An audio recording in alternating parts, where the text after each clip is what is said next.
বিসমিল্লাহির রহমানির রহিম। আসসালামু আলাইকুম গাইস।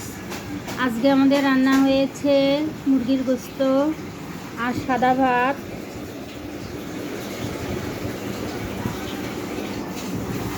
তো আজকে এইটুকুই সকালবেলার খাবার, এর চেয়ে বেশি কিছু হয় নাই।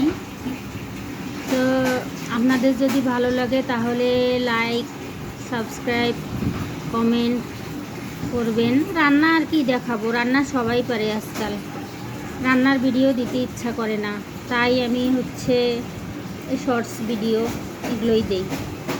আপনাদের ভালো লাগলে পাশে থাকবেন, আপনাদের সহযোগিতা কামনা করতেছি। কেমন হয়েছে জানাবেন প্লিজ। খাবারগুলো দেখতে কেমন লাগতেছে আপনাদের কাছে, ভালো লাগলে জানাবেন।